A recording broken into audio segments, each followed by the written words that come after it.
All right, we're back here on the party on we are. CHMR. We'd like to thank very much Kathleen McLeavy for coming in. But once again, she did an awesome job. Very good performance. And I'd like to see her again sometime. Yeah, for sure. She did an awesome... If there's any other solo artists out there listening that would love to have a chance to showcase their talent, give us a tweet or a call or a message. And speaking of solo artists, we go from one awesome person to the next. We got Mathias Kom here from The Burning Hell. Hi everyone, happy to be here. Thanks for inviting me. Thank you for coming. And I also want to say how awesome Kat was. A great songwriter, and her band City on the Coast is pretty good too. Yeah, they're really good. Pretty fantastic. Yeah, we had City on the Coast in here. Yeah, you had them here. Yeah. And they were awesome. Yeah, they're great. They're super great. Yeah. So you've got a couple songs for us yourself. Sure. Yeah. Do you want to get right into it? Sure, I can get right into it if you want. All right, You're the boss. Bosses, Tell me what to do. I'll do it. Sure. I was thinking about playing something from the last Burning Hell record. Song about bedtime stories that my parents used to read to me when I was little, and they always used to make me kind of sad because in fairy tales, the villain always gets killed at the end, like the wolf gets axed or whatever. It's kind of traumatizing for a kid, and parents don't mean that to happen. But anyway, so this is a song dedicated to my parents for the psychological damage that they've inflicted on me with their well-intentioned stories.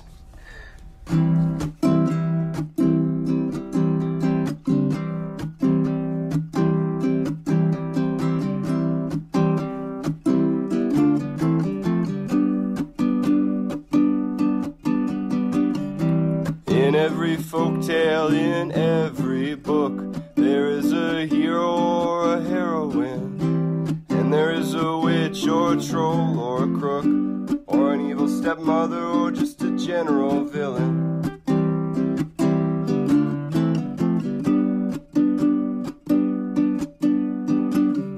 And I remember reading when I was young, and I always felt sorry for the bad ones and the tricksters. I never identified with the little lost kids, but maybe that's 'cause I didn't have brothers or sisters.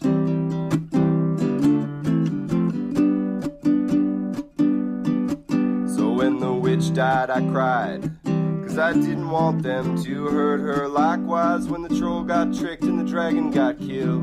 And I hated the part when the wolf got axe murdered, and the moral of the story always left me unfulfilled.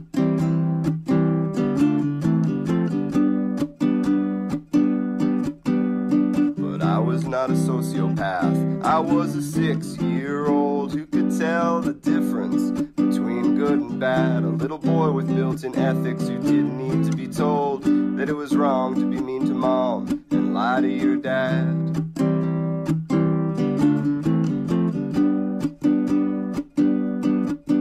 But I knew if I had to choose sides, I'd pick the Empire.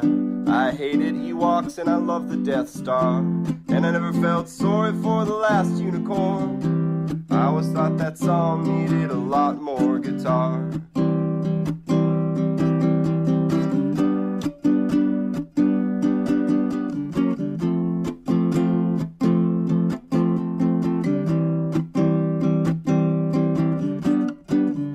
And I did not grow up to be a serial killer, though there are a few people on my list. And whenever I see a child reading a book about a boy wizard, I find myself grinding my teeth and clenching my fists, and I wanna say, hey kid, here's a bedtime story for you. The wicked witch wins and the orphans lose. They did everything right and now they're orphan fondue, and the moral of the story is you don't always get to choose.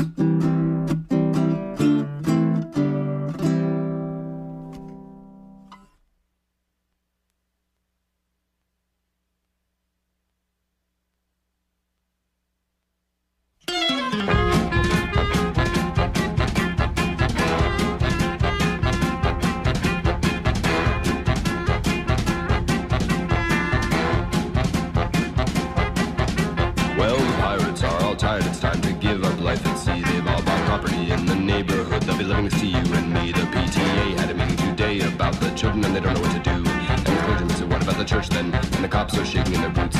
St. Francis doesn't have a chance. This is not fair. This is not right. You land lovers, lock your cupboards, keep your daughters out of sight. Those pirates have chlamydia and their hair is full of lice. And in a few short weeks, this nice little town will be ridden with sin and vice. There won't be many smiling faces, and things will get a little out of hand. Yo ho, make way for chaos when the pirates come to land.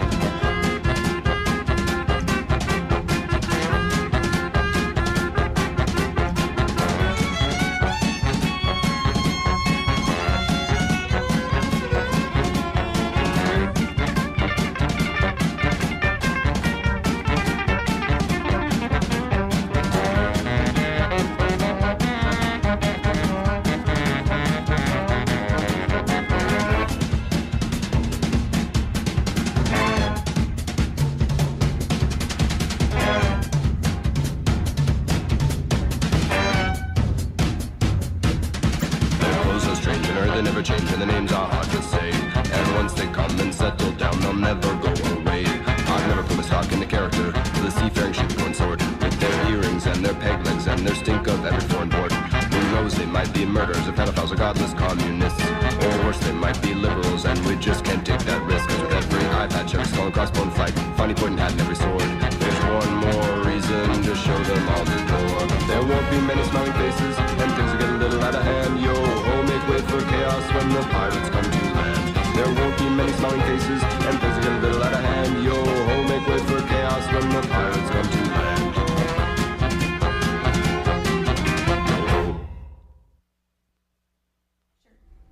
What's that? Yeah, got it? We're good. Okay. Okay, we're good. All right. Got this. That's what happens on a live show. Yeah. Did it go over? What's that? Did it start playing? No, it's good. Perfect. Good. It's good. You know, you're on time. Yeah. You got it this time. This time. This time. Maybe not next time. Cross our fingers. All right, so we've got some listeners. Yes. Its show's going really good. Yes, I'm quite impressed. You're quite impressed? I'm very impressed. I'm also impressed. Also impressed? Yeah. Very impressed with both of you. Yeah. And how well the show's going. Thank you. Yeah. But I have a question for you. Okay. The party. Yeah. How do we interpret that? How do we? What do you Is it mean a by party? Is it like a party that everyone wants to come to? Is it like the party, like join the party? You know what I mean? It's what you want it to be. Okay. Yeah. Definitely. I like that. I like that double meaning. Yeah. Yeah. I kind of just I came to CHMR in October of 2010, and I did a morning show with a buddy of mine, and then we kind of dismantled, broke up, and I went my own way and did my own show. I started in January of last year, and I needed a show name, and I was like, what am I gonna call it? And I just came up, and it was just, I woke up one day and it was like, how about the party? It's perfect. And it's just it worked, and it's been working ever since, and everybody loves it. It's so great. yeah. So who have you got lined up in the future? Who's coming in? In the future, next week we've got Navigator Black and the Indigos. Yeah. Nice. And the week after that is the Fiddlers, isn't it? The Celtic Fiddlers, Yeah. That's the April 14th, and then April 21st. I'm gonna do this off my head now. April 21st is Disco's Down. Yeah. April 28th is the St. John's Ukulele Orchestra. Oh, perfect. Yeah. Yeah. They're great. Yeah. I'm biased, based on my instrument of choice, but Yeah. a great band. Yeah. They're all really good. Yeah. And we've got actually we're booked through May Yeah, as we're well. booked through May, so I can't really spoil the May acts, but that's April. So Yeah. Right. Yeah. That's great. It's a full lineup. yeah. Yeah. It's exciting. It's really exciting. So in case you are just tuning in, Mathias Kom is here from the Burning Hell. Am I saying that right? You are. Mathias Kom? That's Okay. perfect. No one ever gets that right. Okay. Congratulations. Thank you. First. There you go. I was gonna say. So I think you're the first guest we've had that does have a Wikipedia page. Oh, really? Yeah. I'm not responsible for that. No? No. What does it say? Does it say it's full of lies, probably? So does that make you like famous? No. No? No. Whoa. being on Wikipedia and stuff? No, not at all. No? No. I mean, like single-celled organisms have Wikipedia pages. True. Yeah. This is true. Yeah. No, not famous at all. Just throw it in there because I just happened to look around and for the Burning Hell, and there you guys are on Wikipedia, right? Wow. Yeah. Yeah. Okay. Yeah. That's pretty cool. Fame. Yeah. So you got another song for us? Oh my god, hang on. Oh, okay, go ahead. That's an awesome picture of you on the Wikipedia page. I don't know. I have to come over there. The one of the balloons, and you're kind of jumping with your guitar. Oh. It's very good. Yes. Got a story behind that? There is a story behind that. Okay. My oldest friend, Angus McPherson, is a photographer in Toronto, and that was taken like 5 or 6 years ago, like just when the first Burning Hell album was coming out, and I needed some promo shots, and so he came up to Peterborough, where I was living at the time, and was full of great ideas, and we went out into the country, and I was sort of unsure of how things were going to go, because Angus, one of the first things he did was he brought a trampoline out of this truck that he had rented, this trampoline, and so he got me to start jumping on the trampoline holding this bunch of balloons, and my ukulele case in my other hand, and so I was like jumping up and down, and he was trying to capture me sort of in mid-jump with these balloons. Anyway, so it wasn't really working out. I'm not like the most expert trampolinist in the world. I guess the amount of air I was getting was unsatisfactory. So he got out these ladders, this like elaborate system of ladders, and I ended up sort of standing on the ladders, and then they were sort of magically removed. I don't want to spoil that. I just spoiled that for everyone, but yeah, it's a pretty great photo. That's how it all happened. Yeah. It's really great composition. Yeah. Okay. Yeah. My second question is that are you originally from Ontario? No, I grew up in Winnipeg and Okay. then Ontario. Okay. But like, yeah, about half and half. 10 years in Winnipeg and 10 years in Ontario. Okay. So what made you guys come here to St. John's?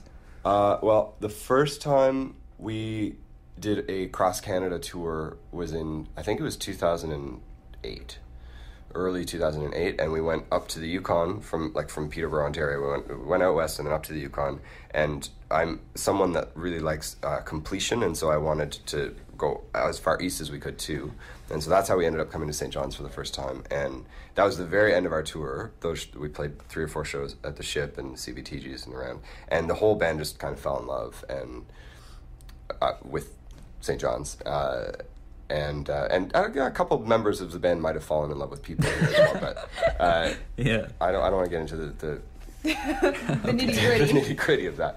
But and so I knew that I had to come back as soon as I could, because we just had such a fabulous time. And every time we came back on tour, we had a better time. And it doesn't usually work like that. Usually, when you have this romantic first impression of a place, it gets shattered the second time you come. But Yeah. St. John's just kept getting better and better, and eventually, I was telling people in town, every time we would play a show, I would tell people in the audience, like, I'm gonna move here, like, we're gonna move it. And eventually people started calling me out on it, being like, I've heard you say that like for 2 years now, like 5 different shows you said, I'm gonna move here one day, and it's full of crap or whatever. So then I kind of took that as a challenge, and I was like, well, yeah, I'll show you, I am gonna move here. And so then it was like, I think it was March 2010, we were on another tour here, and that's when that happened. And so I said to my friend Dave, I was like, Dave, find me an apartment.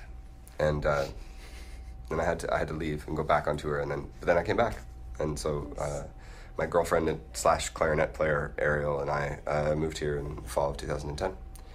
Then I realized that I needed some kind of legitimate purpose here other than just like trying to find work in a call center or something like that, and playing shows every once in a while, because it's not an easy place to live financially. Yeah.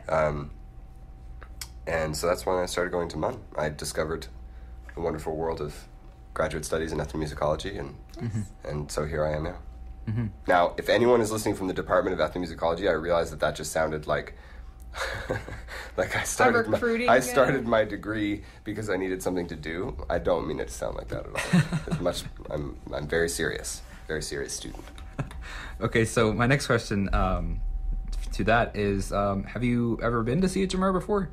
I have, actually, yeah. When was it? I think it was last year.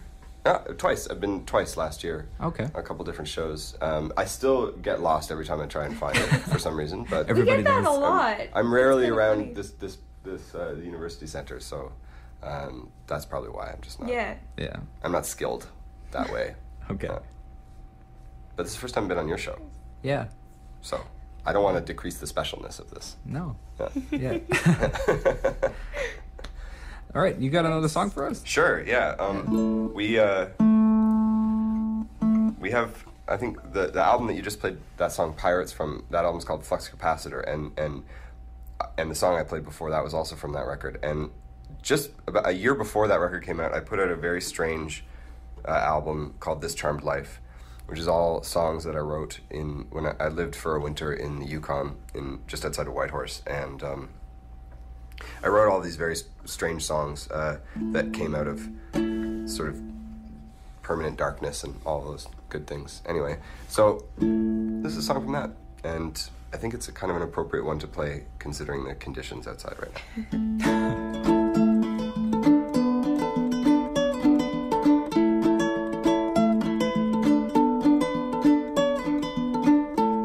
Last winter, there was more snow than we could remember.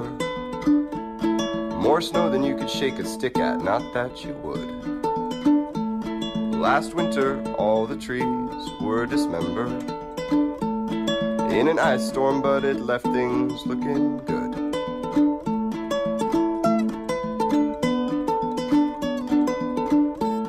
Last winter, rafters cracked in the attic. Car tires popped and engines stopped. The television was all snow and static. And little birds trying to migrate died mid-flight, and their frozen bodies dropped onto the runways of the airports. And the pilots looked around at the rain of tiny birds that was covering the ground. They all said, well, it's too cold and strange outside today to fly.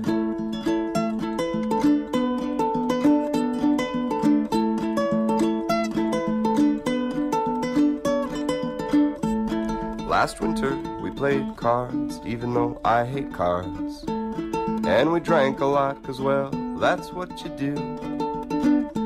Last winter, feeling good and getting along was hard.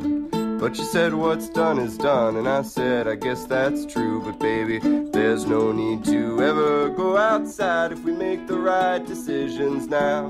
We could stay in here all winter and let the city bring the plow to dig us out, and by then we'll be thin and all in love again.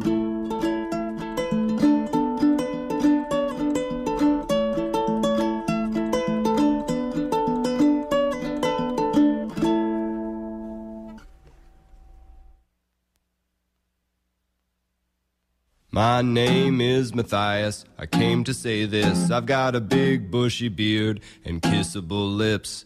I carry all my fat in my ass and my hips. The rest of me is skinny as a stick. In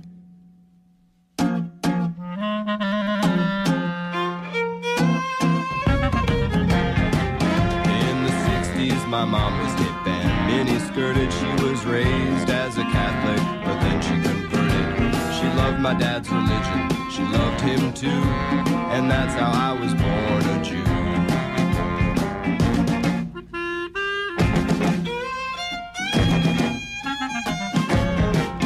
They lived and went to school in Buffalo, but my dad, he decided that they had to go, 'cause the Vietnam War would not be good for his health, and that's how I was born in the Commonwealth. Where we're born and when we die, we can't control that. And life in between is just war and combat. There are targets you can shoot for, miles to that, but most of life is an accident.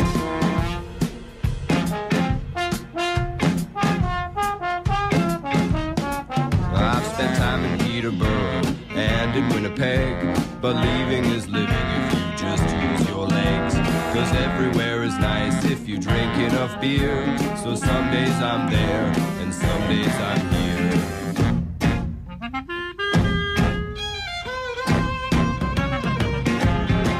Oh, but it's not about sowing my wild oats or whatever, 'cause I sowed my oats when I was young and I thought I was clever.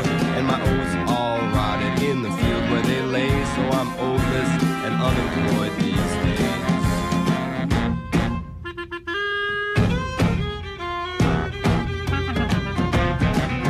But ukulele. I have a guitar, though I don't have a house or a kid or a car. I'd like to keep it that way for as long as I can. But you know what they say about the best laid plans. Where we're born and when we die, we can't control that. And life in between is just one combat. There are targets you can shoot for, miles to circumvent, but most of life is an accident. And an accident is something that you don't plan. It's like the Y chromosome between a woman and a man. One day I might get hit by a bus or get cancer, but right now all I am is a fabulous dancer. So dance with me, baby, put your hands on my hips, kiss my aforementioned kissable lips. Wherever we are, baby, that's where we're at. My name is Mathias and I came to say that. So I'm looking at this this beautiful poster in front of me for It's very pretty. the Lanya Vanya Festival that Kathleen McLeavy had mentioned before. Yes. And that she'll be playing at with City on the Coast. But you said you wanted to throw in something about that as well. Yeah, I just wanted to tell your listeners about it a little bit if you haven't heard about it yet. I'm on the board of the festival and I'm super excited about it. It's happening April 18th to 22nd at venues all over downtown St. John's. We've got an amazing lineup of local musicians, but also people from away. We've got Cadence Weapon, who's a great rapper from Edmonton. Julie Duran probably needs no introduction to people.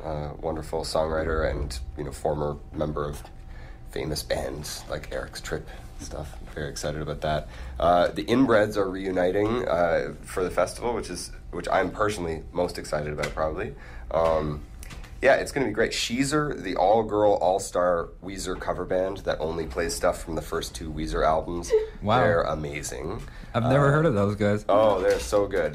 They're from Toronto, and it's made up of members of different Toronto bands, and they decided that through their love of the first 2 Weezer albums, they would form this cover band Sheezer. So we've got them coming in, and then we've got, as I said, lots of great local bands like. City on the Coast are going to be there, like we talked about that. The Goodbyes, who you've had on the show, are going to be there. They're actually playing our opening party with the Goodbyes, and Sherry Ryan and Joanna Barker, Steve Maloney, and Wooly Leaves, and that's April 18th at the Inn of Old. That'll be a fun one. We've got all kinds of fun events. There's a downtown music crawl, 2 days on the weekend of the festival. We've got panels on independent publishing and independent music. We've got an independent record and press fair, and what am I missing? Oh yes, we've got poetry readings. Poets from Coach House and Biblioasis are flying in for a series of poetry readings partnered with Riddle Fence. It's going to be awesome. Anyway, you can find out all about it at www.lanyavanya.com. You can also find us on Facebook, Twitter, all the rest of the social media goodness out there. So yeah, I hope you guys check it out. Okay, so are you yourself going to be performing in that at all? No? No. Okay. Way too busy. Way too busy. Okay. No. I'll be the guy running around tearing his hair out. Okay. Yeah. Trying to get things organized and get bands to their shows and all that kind of stuff. Okay. Yeah. So do you have any shows coming up besides this? Yeah, actually, we're leaving on a big tour for about three and a half months. Mostly in Europe, but we're starting with a short Canadian tour, and the whole thing kicks off the weekend before Lanya Vanya at the Ship. We're playing a show at the Ship on April 14th with Baby Eagle, who's Steve Lamke from the Constantines, as well as Nick Ferrio. So that's going to be a lot of fun. That's April 14th at the Ship. And other than that, that's the one. Otherwise, I'm just doing festival stuff. So. Cool. Yeah. Cool. So, you got another song for us? Sure, absolutely. Right. I've been debating whether or not to play you guys a sad song, because sort of, played a lot of peppy ones so far. At least they're peppy to me. But I think I'm going to do it. I'm going to risk it. I'm going to do it. This is a song about pet euthanasia. It goes like this. Well, Cheryl had a dog named Skip. She loved to bits. He had big sad eyes and he was gentle around the kids.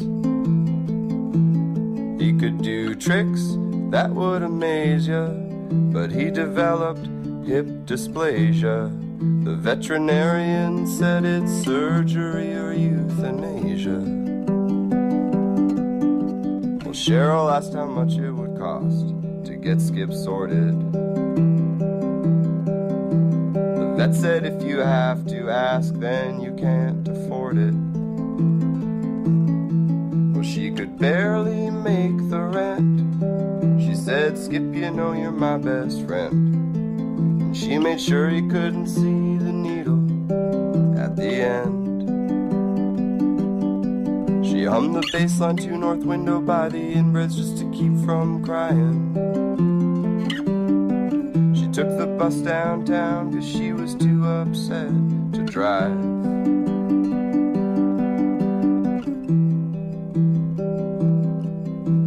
Once upon a time there was a 10-year-old boy named Dave. He liked cars and karate and he hardly ever misbehaved. He got it into his little boy head. He didn't want to eat anything dead. He told his parents, no meat for me, just french fries and bread. Well, Dave's daddy was a dude who didn't deal with dissent too good. Said, while you're under my roof, son, I want this clearly understood. You'll eat whatever mama is making, be it beef, baby, back ribs, or bacon. And he slammed his fist down on the table so hard it set the silverware shaking. Well, Dave got sent to his room and he lay on his bed and said, I wonder where my real parents are. And he cried himself to sleep under a ceiling full of glow-in-the-dark stars.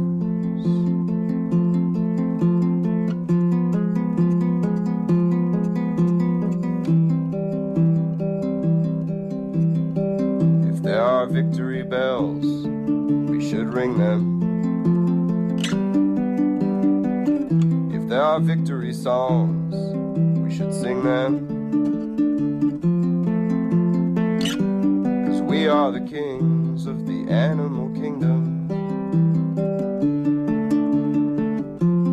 We are the kings of the animal kingdom.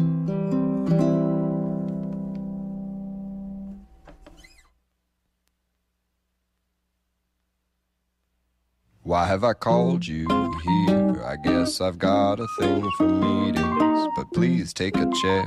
Let's get past the formal greetings. It's so cold outside, let's ponder wandering the tropics and get to work, tabling the topics that we're here to discuss. Disgust runs through my northern veins when I consider what we're wasting. Think of the southern games we could all be tasting. Speaking of taste, waiter, another gin and tonic. Don't look at me that way. Teutonic thirst is chronic. This is thirsty work. Let's not be gentle, gentlemen. This project's continental. Don't worry about that spill, my friend. The tablecloths are rentals. Pass me the map and the brandy. I've got a pen already. Where's the ruler? Where's the compass? Ready? Hold it steady. Now will you look at that? Some call us rivals. They say we've got interests, not friends. Well, you say tomato when I say dividends. Divided we stand, but united we'll do business. Is the civilized or what? Can I get a witness? Let's sign this and light a cigar.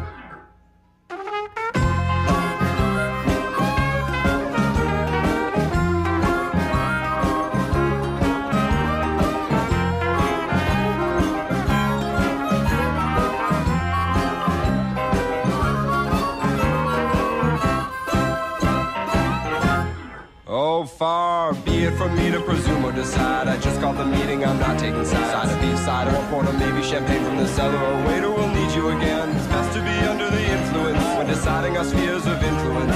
Scrambling ducklings for eggs, not for colonization. So sit, settle down, just relax and be patient. Here is a piece of the pie for you, and here is a piece of the pie for you too. And for you, no pie after all, you came late. You asked for a kiss on the very first date. So launch a complaint, it's a hodgepodge of paint by numbers, call it whatever you want. Let's focus on finding a final agreement, okay? I'm too tired to think anymore, and I say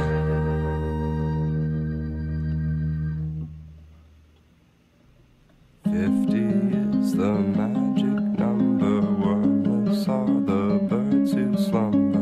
In 3 months we'll do it. Let's begin.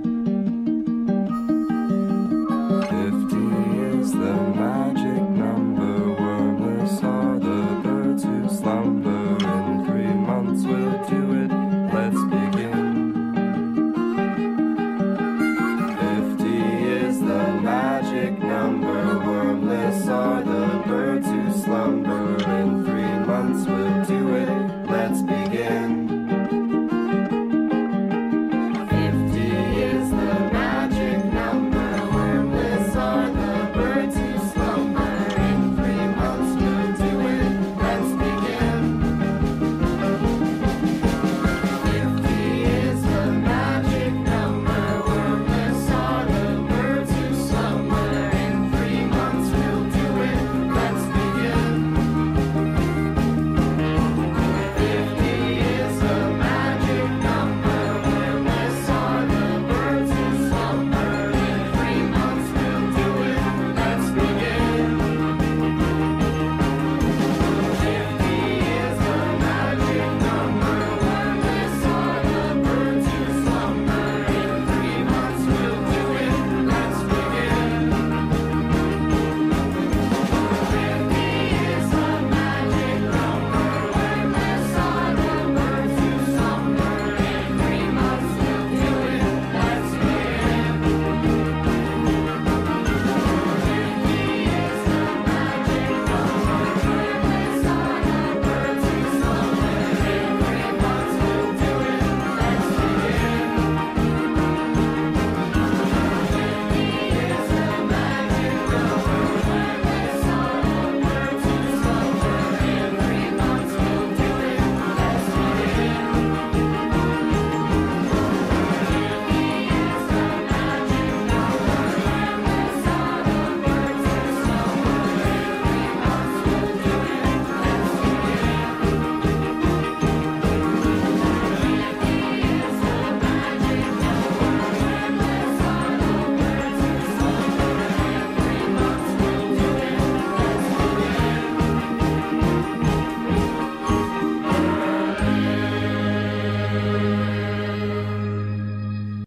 Right, so that was a bit of S Club S Club. stuff there. Nice. Yeah, It's true. There ain't no party like an S Club party. It's true. Yeah. it's true. There ain't no party like the party. On CHMR Whoa. FM That too, yeah. every Saturday night from 6 to 9 p.m. with your hosts Warren Gordon and Chelsea Skanes. Should make that a new ad What? right there. What you just said. Oh yeah, just cut it off. Yeah, just cut that into an ad. It's perfect. Yeah. There you go. So you did an RPM album. I is that did. correct? It's Yeah. my first year participating in the RPM Challenge. Okay. And I heard about it last year. I mean, it's an international thing, but it's more popular in St. John's than almost anywhere else in Canada. Okay. Wow. In fact, I'm not sure if I'm going to get these statistics right, but this year, 1/5 of all RPM albums in the world were made in Newfoundland. Wow. Yeah, it's pretty amazing. We're second Nuts. in the world.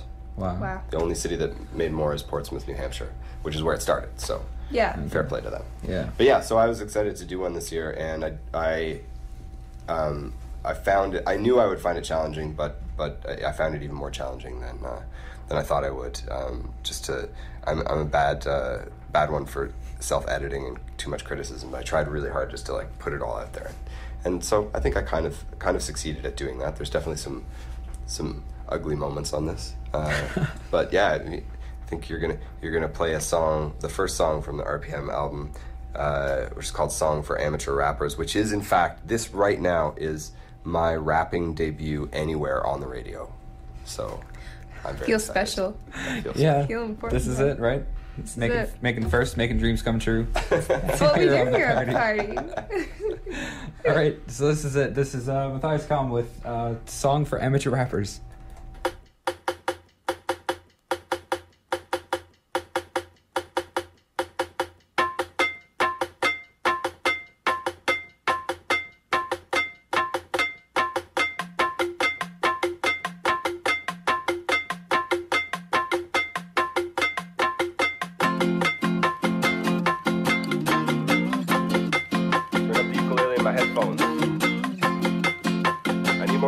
Headphones. From biblical Babylon to modern Scientology, the problem with cults, at least according to me, is that it's so hard to see the purpose, meaning, or point in them, and they're never any fun, but still people keep joining them. If I was a cult leader, my cult would be wicked. We'd find a jam to kick out, and then we'd just kick it. We'd wear the coolest cult robes, and then we'd disrobe each other. We'd never shave our heads or call each other sister and brother. When the compound's rocking, don't come knocking, don't come banging or rattling, cause we're busy getting busy or just casually rap battling. Drinking cold Kool-Aid straight, a little water, no rock. You know that I'll drink it too when it's time to kick off, because my body is mortal but my rhymes are unkillable. Look at me slice through this song with all its diphthongs and syllables.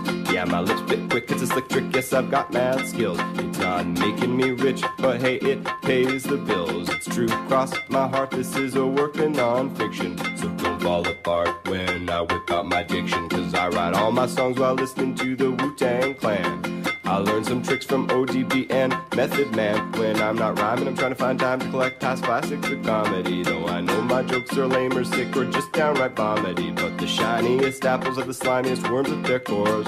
Don't bother to stop me if you've heard this one before, cause this old chestnut is a real knee slapper. Inside every one of us is a comedian, cult leader, and an amateur rapper.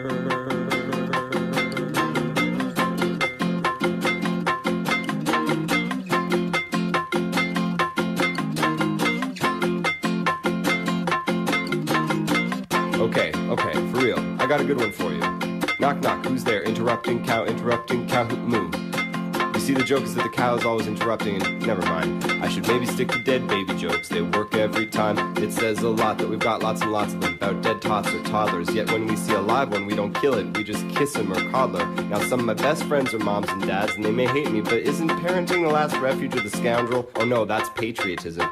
Anyway, I admit, though I see a lot of folks first meeting and then breeding like guppies, my heart goes all down and uppy when I see a little kitten or a little puppy, and I feel my heart bursting with red heart-shaped confetti, and I think I finally understand parenting. Maybe I'll get a dog, but then I think, nah, I'm not ready. I couldn't handle the responsibility. Where would I find all the time to build my compound, my comedy career, my empire of rhyme? But then I think I'll need a dog if the nuclear holocaust comes. We'd wander the desolate planet, hide in deserted cities. Sometimes my dog would warn me. He'd bark when mutant cannibals were attacking us. We'd be bushwhacking and double backing in case those mutants were tracking us. When we'd finally found refuge in an abandoned nursery school and we were alone, I'd light a small fire and my dog would put his head in my lap and chew an unknown mystery bone. And in the morning we'd be starving, our lips blue and our ribs showing through. Then I'd spy a pack of wild dog puppies and think of trapping just one or two.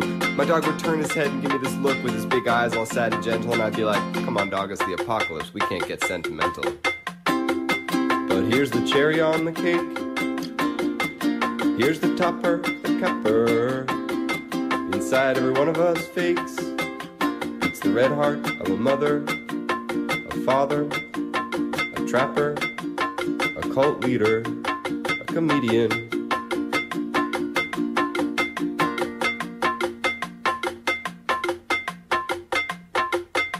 And an amateur rapper.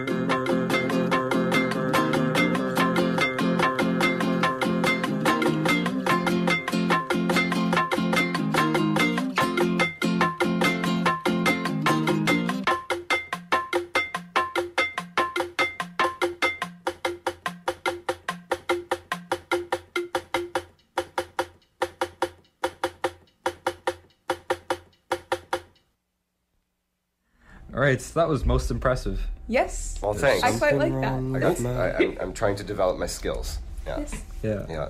That was good. Broadening That was really good. horizons. So if you want to check out Mathias Kom's RPML, it is I can't say the full name. What is it? Mathias Kom sings songs for the people.bandcamp.com. It's very Very long. nice. Yeah, and then if you want the more slightly more professional version of me, you can go to the Burning Hell website, which is wearetheburnинghell.com.